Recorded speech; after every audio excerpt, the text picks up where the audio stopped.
We are moving into a new era, and that's what I talked about in my remarks, that we are, the post-Cold War era has come to a close. We're at the start of something new. We have the capacity to shape what that looks like, and at the heart of it will be many of the core principles and core institutions of the existing order, adapted for the challenges that we face today. As I mentioned earlier in the show, Argentina's president, Javier Milei, has been warning of the decline of the West at the World Economic Forum at the hands of social justice and collectivism. Today, I'm here to tell you that the Western world is in danger. And it is endangered because those who are supposed to have to defend the values of the West are co-opted by a vision of the world that inexorably leads to socialism and thereby to poverty. Unfortunately, in recent decades, motivated by some well-meaning individuals willing to help others, and others motivated by the wish to belong to a privileged caste, the main leaders of the Western world have abandoned the model of freedom for different versions of what we call collectivism. So it's no wonder why globalists in Davos are worried about the 2024 election. They think, by the way, a Trump victory is a lock, and they're not happy about it, not one bit. Turns out globalists don't like an America First agenda. The world's plutocracy hasn't forgotten how Trump slapped down tariffs on China and pulled out of the Paris Accords, forced NATO countries to pay their fair share, and went heavy on American energy independence. Trump disrupted the global hegemony.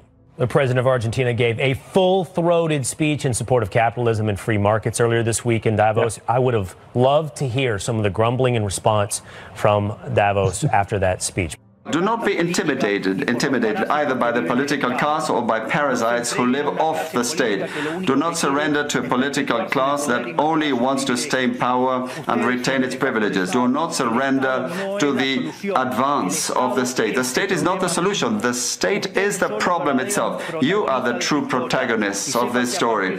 And rest assured that as from today, Argentina is your staunch, unconditional ally. Thank you very much, and long live freedom. Damn it.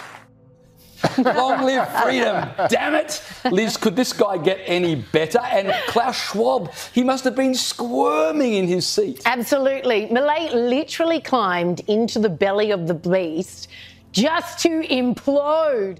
I know to many it may sound ridiculous to suggest that the West has turned to socialism, but it's only ridiculous if you only limit yourself to the traditional economic definition of socialism, which says that it's an economic system where the state owns the means of production.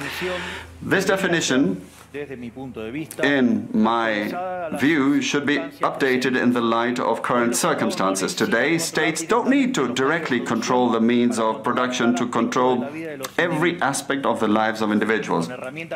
With tools such as printing money, debt, subsidies, controlling the interest rate, price controls, and regulations to correct the so-called market failures, they can control the lives and fates of millions of individuals. This is how we come to the point where, by using different names or guises, a good deal of the generally accepted political offers in most Western countries are collectivist variants, whether they proclaim to be openly communists, fascists, Nazis, socialists, social democrats, national socialists, Democrat Christians, Christian Democrats, neo-Keynesians, progressive, populist, nationalists, or globalists. At bottom, there are no major differences. They all say that the state should steer all aspects of the lives of individuals. They all defend a model contrary to that one which led humanity to the most spectacular progress in its history.